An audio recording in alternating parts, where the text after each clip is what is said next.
The heavy glass doors of the Midtown Bank swung open, and a young girl stepped inside. At just 14, Jasmine Williams carried herself with a poise that seemed to silence the world around her. She wasn't dressed in designer labels or polished shoes like the clients who filled the marbled lobby.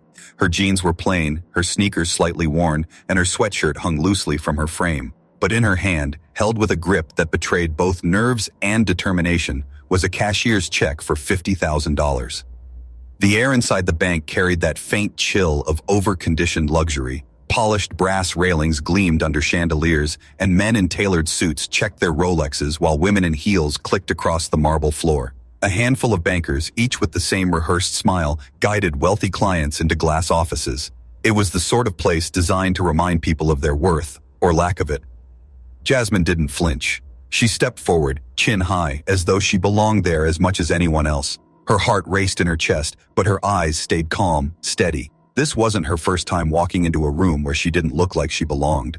From across the lobby, Thomas Richardson noticed her. He was the kind of man who wore arrogance like a tailored suit. His slicked back hair glistened with too much gel, and his thin smile sharpened the moment his eyes landed on Jasmine. He leaned against the counter, adjusting his cufflinks as though preparing for a show.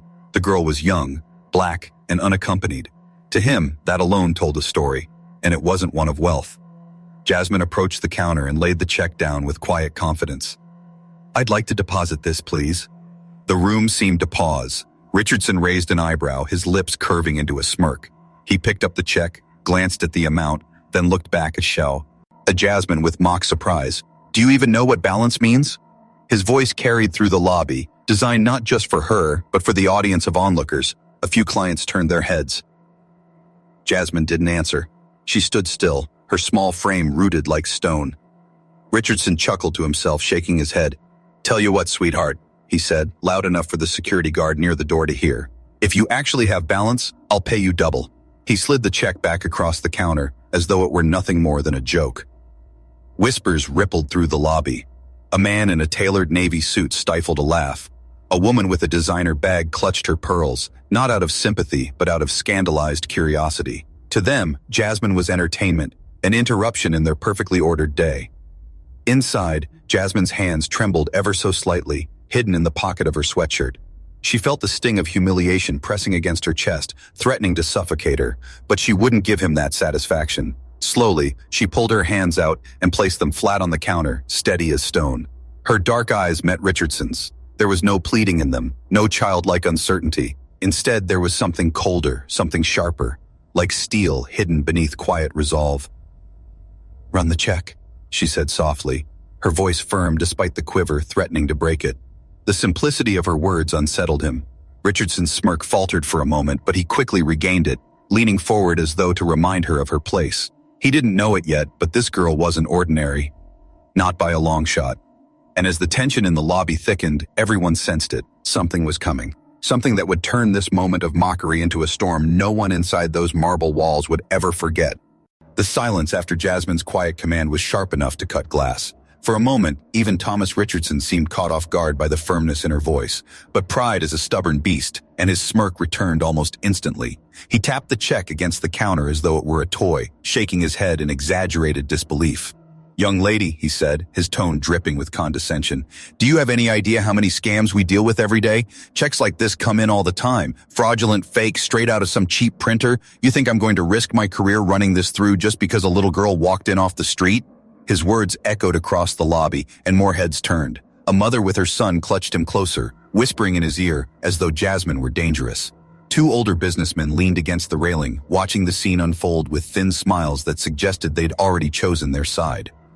Jasmine didn't flinch. She could feel the weight of every eye on her, the heat of silent judgment burning into her skin, but she refused to lower her gaze. Her fingers tapped lightly on the counter, a rhythm that calmed her racing heart. Then came the laugh, not a small chuckle, but a full-bodied laugh from Richardson, the kind designed to humiliate. "This is rich," he said, waving the check in the air like it was a prop. "A $50,000 deposit. From you? Where'd you find this? Monopoly?" A few people in the lobby chuckled. One man muttered, "Unbelievable," under his breath.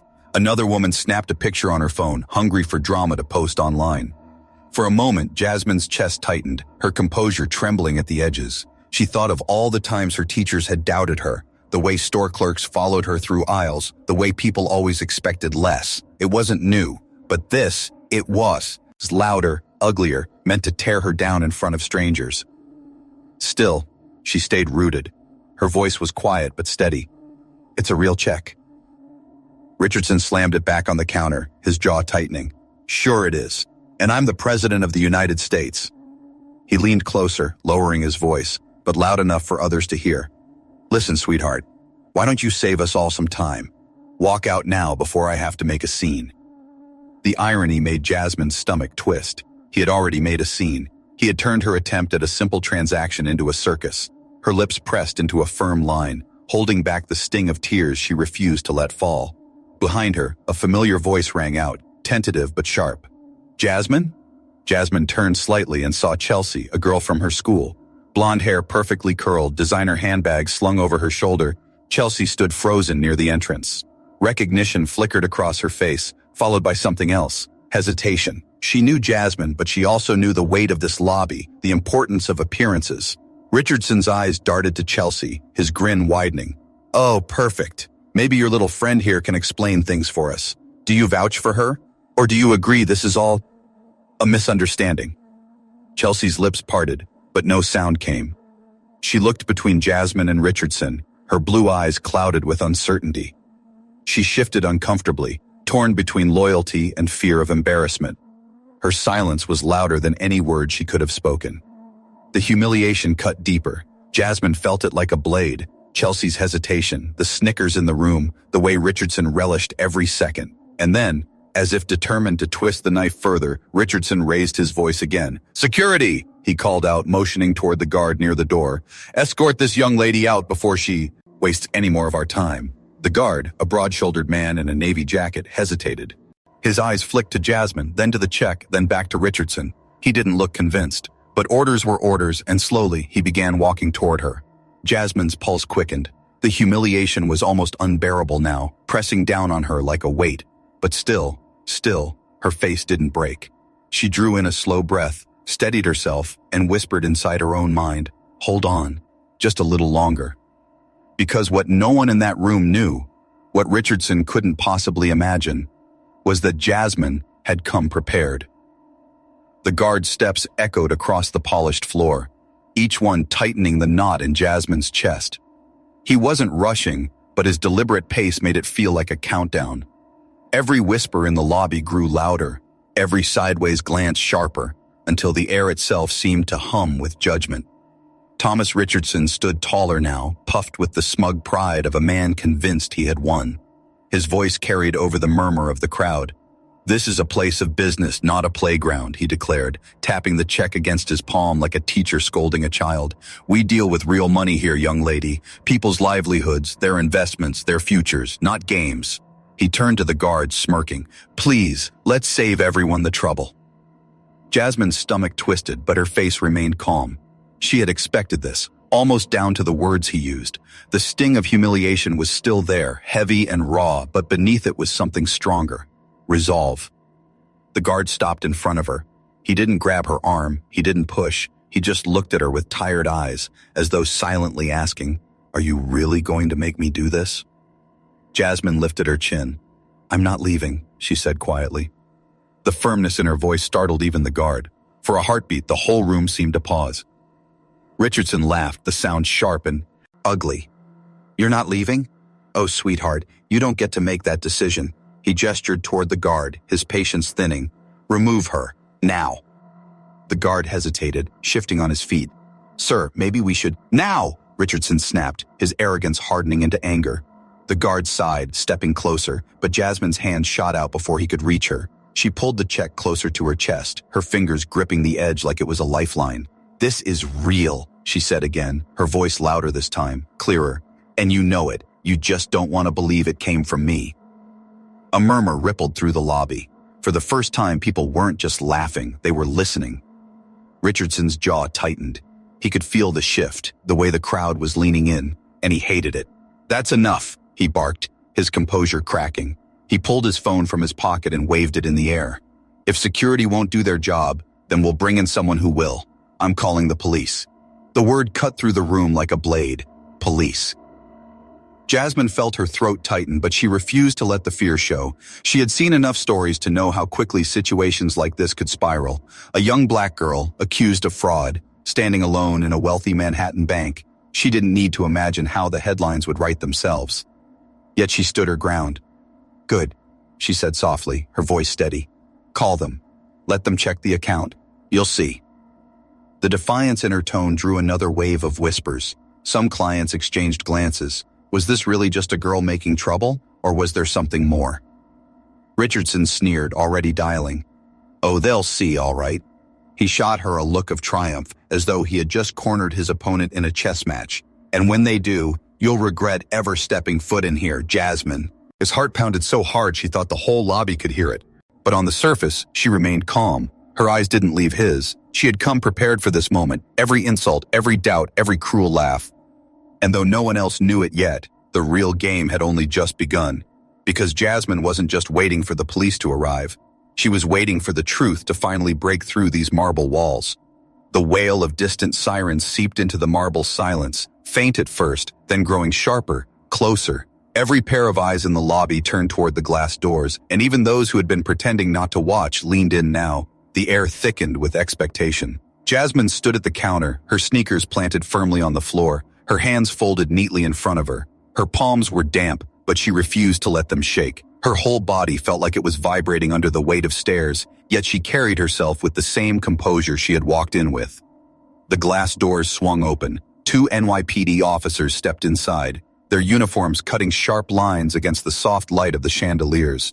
One was younger, his posture stiff, alert, the other older, with weary eyes that had seen too much. Their presence changed the air instantly. Conversations hushed, phones tilted discreetly, and the silence became charged with something heavier: fear, curiosity, judgment. Richardson straightened his tie, suddenly brimming with self-importance. "Officers, over here," he called, his voice rich with authority he didn't actually possess. He held up the check like evidence, as though he had cracked some grand case. "We've got a situation. This young lady tried to deposit a fraudulent instrument, $50,000 if you can believe it." The younger officer frowned, his gaze flicking to Jasmine. "She tried to what?" Richardson smirked. "Exactly. A child, barely old enough to babysit, walking in here with, is this kind of money? It's absurd. I've dealt with scams before, but this takes creativity." He chuckled, expecting the officers to join in. They didn't. The older officer stepped closer to Jasmine, his eyes narrowing, not unkindly but searching. She met his gaze, and for a split second, the mask slipped, her fear, her desperation, the sting of humiliation. Then it was gone again, replaced by calm steel. "Miss," the officer said gently, "is this true? You tried to deposit this check?" "Yes," Jasmine replied, her voice clear. "It's real. All I asked was for it to be processed. He refused." She nodded slightly toward Richardson, who puffed his chest like a rooster. Richardson scoffed. "Refused because it's laughable, because it's fraud. You think we're just going to run every fake check that comes in here? Please, I'm protecting this institution." The younger officer took the check from Richardson's hand, turning it over carefully, his brows furrowed. "This looks legitimate." "It's not," Richardson snapped quickly, his tone sharpened, his veneer of patience cracking. "Look at her. Do you honestly believe—" "Look at her?" The older officer interrupted, his voice cutting like a blade. His eyes shifted to Richardson, steady and unblinking. "That's the standard you're going by?" For the first time, Richardson faltered, his mouth opened, then shut again. Jasmine seized the moment. She straightened her shoulders, her voice low but carrying enough to be heard by everyone around. "Before you make a decision, I'd like you to hear something." She lifted her wrist, tapped the screen of her smartwatch, and suddenly the bank manager's mocking words spilled into the lobby. His laughter, his jeers, his promise to pay double if she had balance. The playback was sharp, undeniable, slicing through the air like truth itself. Gasps rippled across the lobby. Clients who had laughed before now exchanged uneasy glances. A woman whispered, "She recorded everything." Phones lifted higher, recording. A live stream notification pinged from somewhere in the crowd. Richardson's face drained of color. He lunged forward, trying to grab at her wrist. "Turn that off." But the younger officer stepped between them, hand raised. "Back off, sir."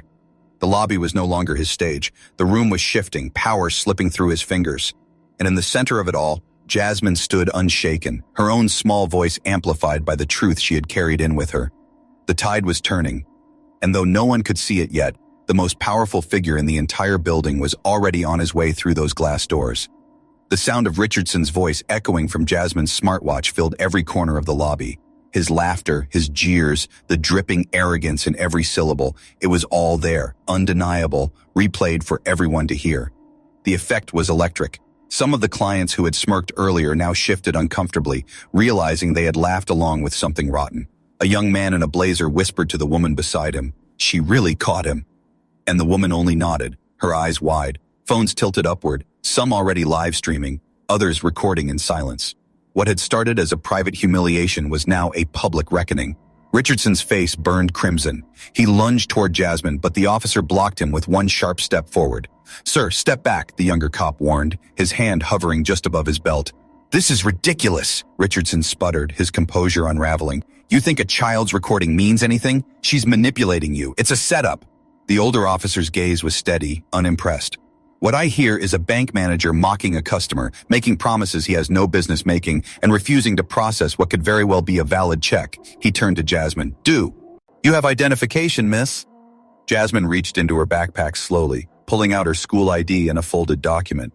Her hands no longer trembled. She had been waiting for this moment. "I have everything you'll need, and if you want to verify the check, all you have to do is call the issuing bank. The number's right there."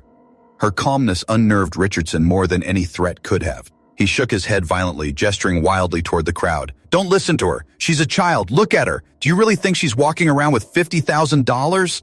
"Maybe the better question," Jasmine said, her voice sharp but even, "is why you assume I couldn't."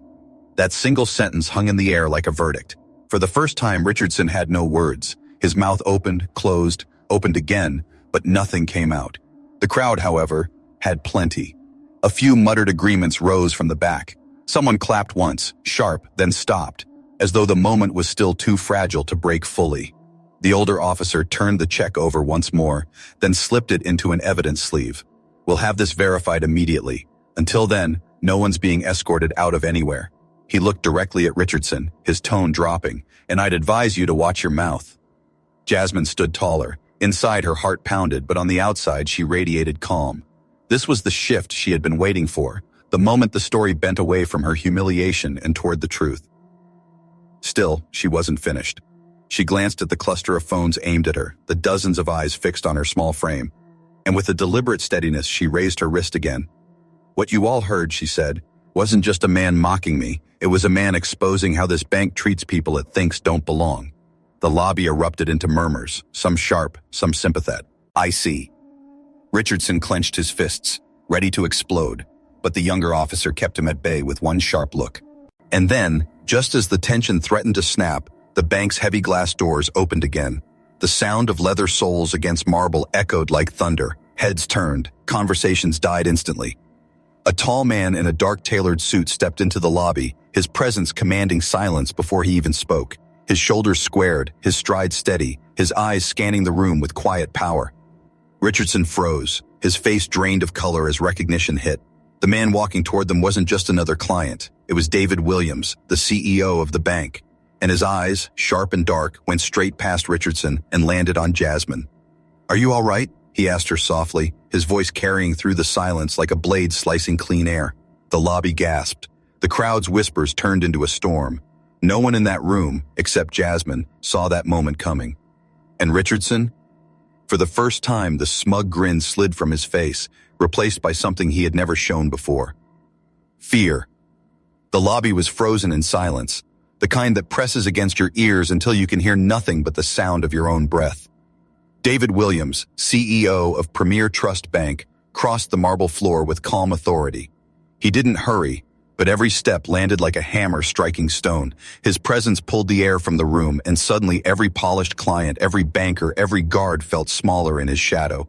Richardson stumbled backward, his lips twitching into a nervous smile. "Mr. Williams, I wasn't expecting—" David didn't even glance at him. His gaze was fixed on Jasmine, his daughter, standing small but unbroken at the counter. The check clutched in her hand seemed insignificant compared to the quiet strength in her eyes. He moved toward her, lowering his voice so only she could hear. "You handled yourself well," he said, the faintest trace of pride softening his otherwise steely tone. The older officer stepped aside, recognizing power when he saw it. The younger officer stiffened, realizing suddenly that this wasn't an ordinary dispute. Phones in the lobby tilted higher, recording every second. This was history unfolding, and no one wanted to miss it. David finally turned toward Richardson. His expression was unreadable, calm, composed, but with an undercurrent so sharp it made the manager's knees weaken. "Would you like to explain," David asked, his voice low and deliberate, "why my daughter is standing here humiliated in front of an entire lobby? Why she had to defend herself against mockery and threats in the very bank that bears my name?" The room gasped. Daughter. The word cracked like thunder. Richardson's face drained to chalk. Daughter? He stammered, his tongue tripped over itself. "Sir, I didn't know. If I had known she was related to you—" "That's the problem," David interrupted, his tone sharper now, cutting through every excuse before it could breathe. "You shouldn't need to know who she is to treat her with dignity." The weight of the words sank deep. Heads nodded in the crowd. Even the officers stood straighter, as though they had just been reminded of a truth larger than protocol. Richardson's hands fluttered uselessly. Sweat gathered at his temple. "Mr. Williams, I was only trying to protect the bank from fraud." "By mocking a child?" David's voice rose, not loud, but resonant enough to make the chandeliers seem to rattle. "By threatening her with police? By turning my lobby into a circus?" He stepped closer, his height towering over the manager. "Do you even hear yourself?" The lobby had become a courtroom, and Richardson stood guilty without trial. Jasmine shifted slightly, her voice steady but soft. "Dad, I told him the check was real. He didn't believe me." David's jaw tightened. He turned to the officers. "Verify it, right now." The older officer nodded, pulling out his phone to contact the issuing bank. The younger one already knew how this was going to end, and his expression showed it. Within minutes, the truth would stand undeniable. Richardson, desperate now, tried to claw back some ground. "Sir, I didn't mean any harm. It was a misunderstanding. Surely we can resolve this quietly." "Quietly?" David's eyes flashed. "The whole city will hear about this. My daughter had more composure in her little finger today than you've shown in your entire career, and you call yourself a leader?" Phones caught every word. Livestream chats were exploding somewhere in the background. David stepped back, adjusting his cufflinks with icy calm. "You're finished here, Thomas. Effective immediately." Richardson's knees buckled, his mouth opened in protest, but the words died on his tongue. Around him, the crowd shifted, no longer sympathetic, no longer curious. Only judgment remained. And in the middle of it all, Jasmine stood taller, her presence no longer small or invisible. She wasn't just the girl with a check anymore. She was the girl who had walked into a gilded room, faced mockery, and turned it upside down with nothing but courage and truth. For the first time, the lobby wasn't laughing. It was listening. The lobby was no longer a place of business. It had become a stage. Every eye, every lens, every whisper hung on what would happen next. The older officer stepped aside, phone pressed to his ear. His voice was low, professional, but Jasmine could catch fragments. "Yes, cashier's check. Premier Trust. Account ending in..." His brow furrowed, then smoothed. He repeated something slowly, deliberately, as though making sure the words carried weight. Finally, he lowered the phone. The silence pressed tighter. "It's real," he said. The words landed like a gavel, a verdict. The truth that had always been hers now filled the marble air for everyone to hear. Gasps rippled too. Through the lobby, a man in a tailored suit muttered, "Unbelievable." The woman who had taken a picture earlier lowered her phone, cheeks flushed with shame. Even Chelsea, still lingering by the entrance, pressed her lips together, her eyes wide with something between awe and regret. Jasmine didn't smile. She didn't gloat. She simply stood there, her small hands folded neatly, her expression calm. For her, this wasn't triumph. It was justice. Richardson staggered backward, his face pale, his lips fumbling for excuses. I was only trying to what?" David's voice sliced through him like glass. "Protect this bank? You've done more damage to its name in 30 minutes than any fraudster could in a lifetime." The younger officer stepped forward, his tone cool.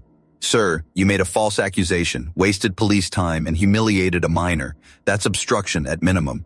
Phones lifted higher. Someone whispered, "He's finished." David's voice lowered, calm but lethal. "Thomas Richardson, you no longer represent Premier Trust Bank. Consider this your final moment in this lobby." Richardson's knees seemed to buckle. His career, his carefully crafted image, all of it crumbled right there on the polished marble floor. He looked to the crowd for sympathy, but none came. He was a man alone, swallowed by the very walls he once believed made him powerful. Security approached, not for Jasmine this time, but for him. The irony was bitter, and the crowd felt it. As Richardson was led away, Jasmine exhaled, slow and quiet. Her heart was still racing, but she held herself steady. She had not just endured humiliation, she had transformed it. David placed a hand gently on her shoulder. "You didn't just defend yourself," he said, his voice softened, meant only for her. "You defended what's right." The words sank deep. For Jasmine, they weren't just comfort, they were recognition. She and validation she had fought for, not as the CEO's daughter, but as herself. The lobby buzzed now, no longer with judgment, but with something new, admiration. Strangers whispered her name, journalists outside scrambled as the story began to leak, and live stream chats surged with comments. Jasmine had walked into the bank with a check. She was walking out with a voice, and outside those glass doors, the world was waiting. The glass doors of Premier Trust Bank opened, and the sound outside hit like a tidal wave. Shouts, camera shutters, microphones raised high. The quiet storm inside the marble lobby spilled instantly into chaos on the sidewalk. Journalists swarmed, their voices colliding in a frantic chorus. "Miss Williams, what really happened in there? Mr. Williams, did your manager discriminate against your daughter? Jasmine, how does it feel to prove them wrong?" The name, Jasmine, rolled off their tongues, a name none of them had known an hour ago. Now it carried weight, urgency, story. David shielded her with a steady arm, guiding her carefully down the steps. His face was composed, carved from stone, but his other hand rested on her shoulder, grounding her. The officers flanked them, keeping the crowd from pressing too close, though flashes still burst like lightning. For a moment, Jasmine froze. She had walked into the bank unnoticed, invisible in her hoodie and sneakers. Now the world's eyes were fixed on her, their lenses hungry. Her chest tightened. This wasn't the plan. She hadn't wanted fame. She had wanted fairness. But then, amid the chaos, she caught fragments of the reporter's words. Courage, recording, stood her ground. They weren't mocking now. They were amplifying. A microphone pushed close. "Jasmine, why did you record the manager?" Her lips parted, the answer trembling just behind them. David leaned down, his voice low. "You don't have to say anything you don't want to." But Jasmine lifted her chin. Her voice, ice though soft, cut through the noise. "Because people like him never believe people like me. I wanted proof." The crowd hushed, the cameras leaning in as though the city itself had bent closer to listen. "And did you get what you needed?" another reporter asked. Jasmine looked straight ahead, her eyes steady despite the flashes. "I got the truth." The words weren't rehearsed, they weren't polished, but they carried clear as bells through every microphone, every live stream, every recording device aimed at her. David's chest swelled with a quiet, fierce pride. This wasn't just his daughter standing before the press. It was a voice the world needed to hear. As they reached the waiting car, chants began to rise from the edge of the crowd. Not reporters this time, but ordinary people who had gathered after watching the live stream spread online. "Justice for Jasmine! Stand with her! Truth matters!" The chants grew louder, rising like a wave that followed them down the street. Jasmine slid into the car beside her father, the noise muffled as the door closed. For the first time in hours, she exhaled deeply, her small shoulders finally sagging. David turned to her, his expression softening. "You didn't just make them listen today, you made them see." Jasmine leaned her head against the window, the blur of lights and cameras fading as the car pulled away. She wasn't sure she wanted to be seen by the whole world, but she knew one thing for certain. After today, she would never again be invisible.